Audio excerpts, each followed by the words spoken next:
waxaan uga shaqaynaynaa hubka waaweyn iyo hubka yaryar qofkii ku soo xadgudubta waa igu kitaabka jaamac oo wallaahi hadday xataa gudad galaan waa ugu gelayna meelna kaga celi karaan meel kasta annaga joogna waan taagannahay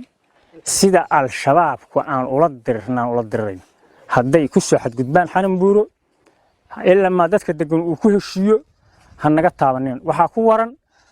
beekami dhishika iyo basuuka iyo waxa ku waran iyo hoobi asaa ugu waran waxa ugu kitaabka jaamac asaga in kaga shaqeynay ha ku kasoomin oo waxa uu wiilal qowsalaati annoo gubano caruurteen oo mantaan joognaa hana ka joog dulma adinku naftiina ka gelin anaga naga gelin iska daay meesha xanan buuro dadku markuu ku heshiiyay intay inay yimaadaan ay yiraahdaan baalkii ii sheeg walaalayaal noo shaqeey u shaqeey haddaad isku gudubtiin wiil iska dhaadhiciyo qowsaday inuu wax ii sheego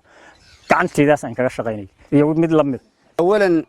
deegaanka xanan buuro ee gobolka galgaduud muddo 4 sano iyo dheeraad ah dagaalo lagu halaagmay ayaa ka dhacay waxay u dhaxeeyeen dad shacab oo halkaas wada dega ilaa iyo 10 sano ee la soo dhaafay deegaankan oo ah deegaan baaxad weyn 40 kilomitirna dhinaca waqooyi kaga toosan magaalada caasimadda oo ah Dhuusamareeb sidoo kalena dhinaca galbeed 35 kilomitir masaafo dhan kaga toosan Cadaado waxa ka dhacay dagaalo lagu halaagmay 4 sano ee la soo dhaafay kadib markii la doortay hogaamiyaha Galmudug Axmed Cabdi Kaariyo Qorqor kadib doorashadiisii ay dagaaladan bilowdeen ilaa iyo hadda dadka deegaankaas difaaca ay iskugu jiraan wax ka yar